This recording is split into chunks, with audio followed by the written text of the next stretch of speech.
It's Thursday, September 18th. In the headlines, new parliament is set to hit the ground running, and NEPA calls on the public to join International Coastal Cleanup Day 2025.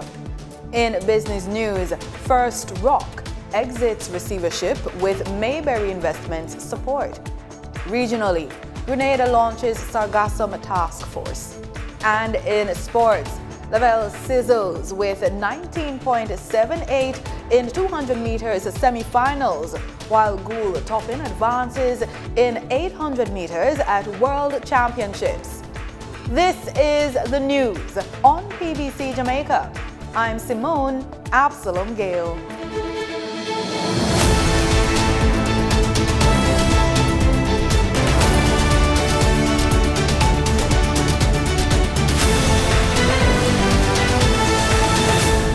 Jamaica's new parliament is set to convene today, September 18, at Gordon House, with members of parliament and senators being sworn in following the September 3 general election. Today's ceremony comes after the election results saw the Jamaica Labour Party, JLP, secure 35 seats, while the People's National Party, PNP, took 28. A shift from the previous 49 to 14 split. The change means the House chamber has undergone adjustments to seating arrangements to reflect the new makeup. During the swearing-in, MPs and senators are expected to elect the Speaker and Deputy Speaker of the House, as well as the President and Deputy President of the Senate. The leaders of government and opposition business for both houses will also be confirmed. Prime Minister Dr. Andrew Holness and opposition leader Mark Golding are both expected to address Parliament, signaling the start of a new legislative session.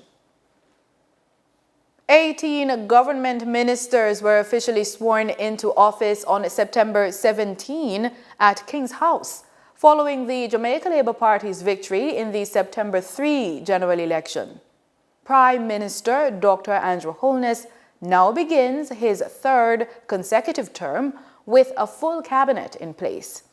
Key appointments include Deputy Prime Minister and Minister of National Security Dr. Horace Chang, Minister of Finance Favour Williams, Minister of Tourism Edmund Bartlett, and Minister of Culture, Olivia Grange. We also have some new faces and ministries working alongside veterans. They include Ambassador Audrey Marks, Minister without portfolio in the Office of the Prime Minister, with responsibility for efficiency, innovation, and digital transformation. Robert Montague, Minister without portfolio in the Ministry of Economic Growth and Infrastructure Development, with responsibility for land titling and settlements. And Andrew Wheatley, Minister without portfolio in the Office of the Prime Minister, with responsibility for science, technology, and special projects. New Jamaica Labour Party members include Delroy Williams serving Clarendon Central, Andrew Morris in St. Elizabeth Northwestern, and Ambassador Audrey Marks serving in Manchester Northeastern. The new People's National Party members include Nikisha Burchell in St. James Southern, Yvonne Rosemary Shaw serving in St. Thomas Eastern, Isat Buchanan in Portland Eastern, and Zulika Jess in St. Elizabeth Northeastern. Governor-General Sir Patrick Allen presided over the ceremony, where members took the oath of allegiance and the oath of office, and reminded the ministers that their oaths carry a solemn responsibility. This ceremony is not simply an administrative formality. It is a conferral of solemn trust and grave responsibilities. In taking your oaths, ministers, and/or your affirmations, you commit to place the public good above personal ambition and partisan influence and interests. You are called to lead ministries that touch every dimension of national life, from education, health, and housing to national security and foreign affairs, from infrastructure and agriculture to commerce, innovation, and social development. The well-being of many, and may I say millions, will be influenced by the quality of the decisions you make, the tone of your leadership, and the integrity of your service. Jamaica stands at a pivotal moment in our development. We have achieved progress in fiscal stability, improved infrastructure, renewed economic confidence, and demonstrated resilience in the face of global and domestic challenges. Yet the task before us remains urgent: deepening equity, improving public safety, reforming education, strengthening healthcare, ensuring timely justice, and creating sustainable opportunities for all our people.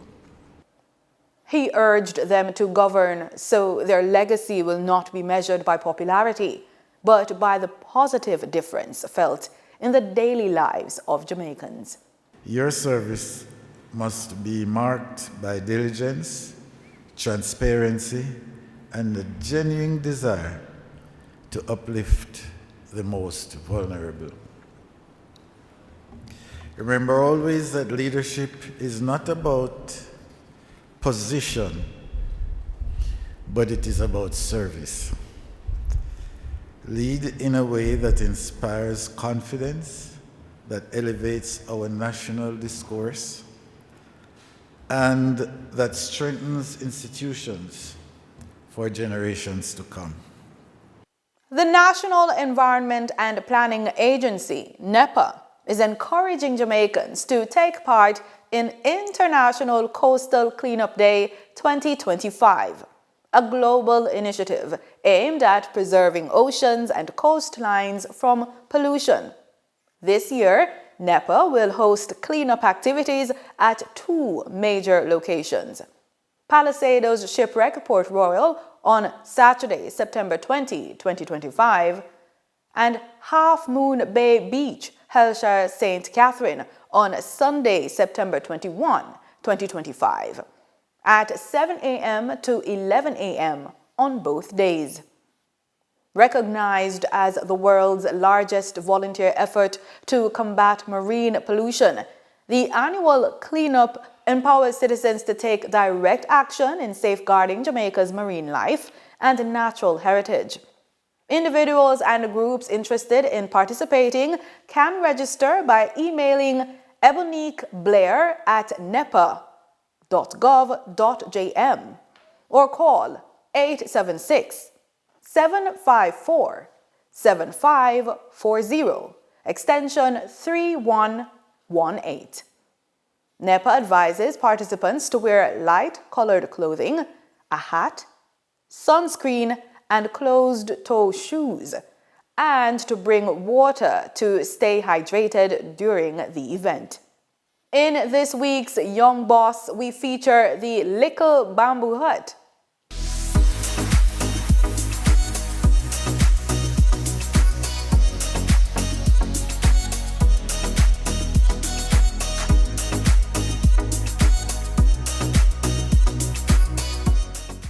I am Sondre Ruden, CEO of the Little Bamboo Hut.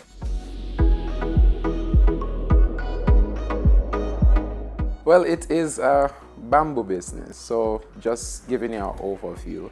I did not initially start the business. I became a part of it. There's a partner of mine, Angelica, that started the business back in 2019 when we would have seen this aspect of straws being banned, plastic ban, all of that. She had that drive back then in 2019 to create straws from bamboo, which is a pretty cool idea because as it relates to what bamboo does for the environment, it is a very renewable resource because it grows really quickly, like many inches overnight. I won't tell the specifics, but if you understand how much it is renewable and how much it aids in the environment, even as it relates to carbon dioxide and the amount of carbon dioxide that it takes in from the environment, it was really a brilliant idea. So when I met her a couple of years ago, I think a year after she started, I would have expressed interest, and then a little on after that, we created a partnership, and yeah, so we are working together since then to take the business from strength to strength.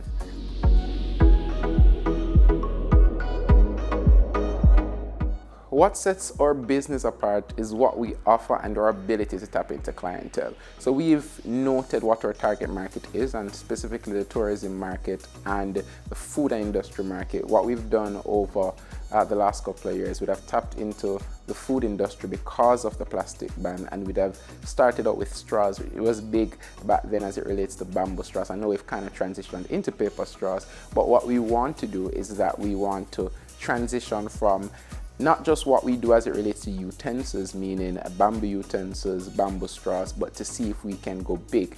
Big meaning bamboo in construction. A lot of people don't know this, but a lot of floors, wooden floors that you've seen overseas, bamboo floors.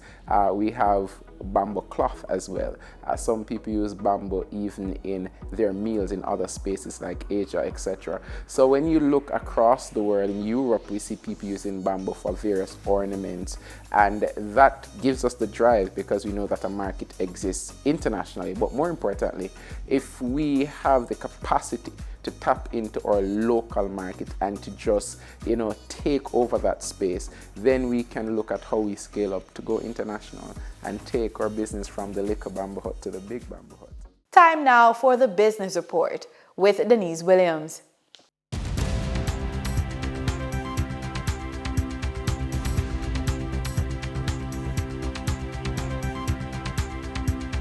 Welcome to today's business report. I'm Denise Williams, here to bring you the stories shaping the financial world and guiding your journey to smarter business decisions. Let's dive into the top headlines. Mayberry Investments is pleased to announce its successful role as the arranger of a secured corporate note that enabled First Rock Real Estate Investment Limited and its subsidiary FCH Jamaica Developers Limited to fully repay all of its obligations to Sagicor Bank Jamaica Limited. This repayment, which became effective on September 15, 2025, has resulted in the formal exit from receivership in relation to the real estate project at Bamboo Avenue. And I quote, Mayberry is proud to have partnered with First Rock in structuring this transaction, which represents an important step in repositioning a significant real estate development in Jamaica, said Patrick Battalale, CEO. Our team remains committed to supporting transformative projects that create value for our clients, investors, and the wider economy. Mayberry congratulates First Rock on the successful completion of this phase and looks forward to working closely with First Rock and the successful completion of the Bamboo Avenue project, which is poised to be a landmark development in Kingston. For the trading period ending September 16, 2025, these were the most actively traded stocks. Toll road operator Trans-Jamaican Highway Limited shares of 3,843,538 units traded, representing 25.18% of market sales volume. Gaming and entertainment firm Supreme Ventures Limited with 1,485,072 units traded, representing 9.73% of market sales volume.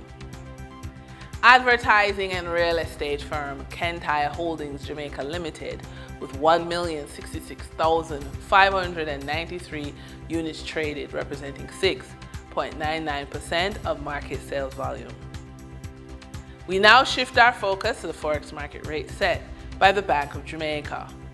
On September 17, 2025, the Bank of Jamaica reported US $90.49 million purchased and US $86.58 million sold by forex traders. Forex traders earned $1.20 per dollar, selling the US at $160.75 and buying the US at $159.55. The Canadian dollar netted forex traders 76 cents per transaction, with selling at $117.37 and buying at $116.61. The British pound yielded forex traders $2.76 in profits, with selling at $220.49 and buying at $217.73. For our credit report tip of the day, the 5 C's of credit aren't just for banks, they're your daily business checklist. Character is where you pay vendors on time, deliver on promises, builds trust.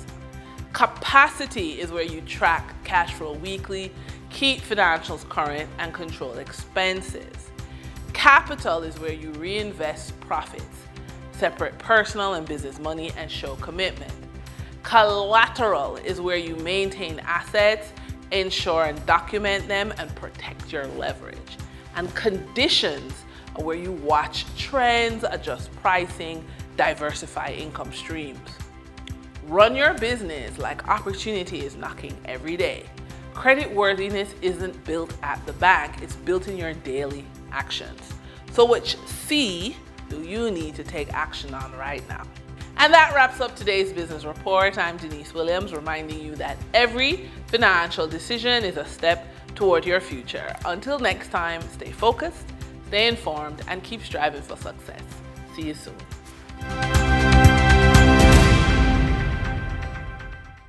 In regional news, in Guyana, opposition leader Azzuddin Mohammed is pushing for opposition-nominated members of the Guyana Elections Commission to resign, clearing the way for his party to take their place. Mohammed, whose We Invest in Nationhood party now holds the main opposition position in Parliament, argues the change is necessary for balance at the commission. More details in this HGP-TV news story. Azzuddin Mohammed, opposition leader and leader of the We Invest in Nationhood party, recently called for opposition-appointed members of the Guyana Elections Commission to resign. He made these calls since his party, which is now the main parliamentary opposition, is interested in occupying those roles at GCOM, as the Partnership for National Unity, APNU, has 12 seats and WIN occupying 16. Vincent Alexander, a current opposition-nominated commissioner, stated that this matter is not a case of a party, but is solely dependent on the provisions outlined in the Constitution. The disposition of people towards this matter suggests that they do not, in fact, represent an understanding of our problem and the need for change, and are simply pursuing the same corrupted and dysfunctional approach to our institutional and legal arrangements. Alexander stated that in order for change to occur, the people must advocate for constitutional reform, as only then can the majority of Guyanese receive the changes they require, whether in the composition of the GCOM or other archaic laws. When asked why he or other GCOM opposition members did not resign, in remonstration of the irregularities highlighted before the conduct of the 2025 general and regional elections, Alexander gave this response. That protestation, in my humble opinion, would not have had the effect. There are ways around the issue of a quorum, and I've been very, very uncertain about the effect of such a resignation in terms of achieving the objective. I've been faced with that uncertainty. Last week at an APNU press conference, Aubrey Norton expressed reluctance to ask any of the commissioners to step down. Norton told reporters that the GCOM commissioners, 3 from the opposition and 3 from the government, are permanent and there is no law in place to remove them. We agreed on a permanent commission. As far as I'm aware, there's nobody with the authority to move anybody from the commission. Articles 225 and 226 deal with court rules and the removal of certain office bearers, including GCOM commissioners. Article 226 states that a person holding an office cannot be removed or suspended from performing their duties unless in accordance with this article. The officer may be removed from office only if he is unable to perform his duties, whether due to physical or mental infirmity or any other reason, or he misbehaves. Mr. Norton made it clear that the current structure at GCOM continues to pose a challenge. The problem at present is that the chairman has become an arbiter, and therefore it is the will of the government alone, because the chairman votes with the government. And we are where we are. Antonia Day reporting for the HGP Nightly News. Grenada is taking steps to turn a growing environmental challenge into new opportunities. The government has officially launched a national task force to tackle the sargassum challenge, aiming to transform the invasive seaweed from a seasonal nuisance into profitable opportunities. The details in this GBN News report. What was once a burden on Grenada's shores could soon become a boost for the local economy, as government has taken another step towards turning the sargassum challenge from a plague into a profit. On Wednesday, the government launched the National Sargassum Task Force and its working groups with a mandate to advance the valorization of the invasive seaweed. This initiative builds on the outcome of the Sargassum Conference held in October 2024, which attracted investors and highlighted new opportunities for transforming the seaweed into economic value. Heading the task force is Ms. Perron Johnson, Permanent Secretary in the Ministry of Climate Resilience, the Environment and Renewable Energy. Johnson explained that the team is currently in the strategic planning phase, presenting progress on the roadmap developed so far. Currently, the task force is headed by myself, Permanent Secretary within the Ministry of Climate Resilience, and the co-chair is P.S. Javan Williams within the Ministry of the Blue Economy and Marine Affairs. Also on the team we have persons in the academia field. We have Dr. Morel, we also have Ambassador Jerry Eno, and we do have with us also a sustainable development consultant in the person of Jane Nurse. We are taking a more strategic, holistic approach in terms of ensuring that we are making some economic viable outcomes from the current sargassum challenges. She also outlined the next step in moving the valorization process forward. A lot behind the scenes. So to date, we have come up with a draft roadmap in terms of how we are going to roll out the various initiatives. We need to look at the whole area of monitoring and forecasting, because the whole idea is to be able to collect the sargassum before they come on shore. Yeah, it'll be tackling on the eastern side. In fact, as we speak right now, tomorrow we have a number of potential investors that will be journeying with us to look at some of the potential areas for collection, one, and as well as potential areas for doing the infrastructure aspect that will allow us to be able to execute the valorization process. Meanwhile, Minister for Climate Resilience, the Honorable Kieran James, reaffirmed the government's commitment to finding profitable solutions for the removal and reuse of sargassum, noting its impact on the lives and livelihoods of many, particularly those in the fishing industry. What we've seen as of last year is that the West Coast is no stranger to sargassum again as a seasonal threat, as well as the Southern Coast. So the idea that, it was at one part northern island of the country, the east side of the country, that is no longer there. And it's very much something that is on a high mandate for us to ensure that we preserve the lives, the livelihoods of our officials. So what we want really and truly is not an academic exercise. We want to ensure that this task force does not, go into outlive its usefulness, but to really and truly trickle down to the grassroots communities that has big impacts and big stakes within our economy. And as you've seen, we've had so many threats within the fishing industry currently. We don't have control over that, but what we can do is to ensure that we preserve it and preserve it for our consumption and to grow our GDP. So the launch of the task force marks the beginning of what officials hope will be a sustainable approach, turning a national challenge into new opportunities for innovation, industry and livelihoods. Rena P. Thomas, GBN News. In sports, we're on the track with an update from World Athletics Championships. National champion Brian Lavelle delivered a sensational performance on Day 6 of the World Athletics Championships in Tokyo, Japan, clocking 19.78 seconds to win his semi-final heat in the men's 200 meters. Lavelle's time was the second fastest of the round, trailing only American defending champion Noah Lyles, who stormed to a world-leading 19.51 seconds to top his heat. The two are now poised for a highly anticipated showdown on Day 7 in the final. In the women's 800 meters, Jamaican middle distance star Natoya Gould-Toppin cruised into semifinals after comfortably winning her first round heat. Gould-Toppin, who finished second at the Jamaican National Championships in June, controlled the race from the start, holding off Botswana's Oratile Noe and Canada's Melis Trapeau. She was the lone Jamaican to advance in the event, as teammates Adele Tracy and Kellyanne Beckford were both eliminated in the opening round.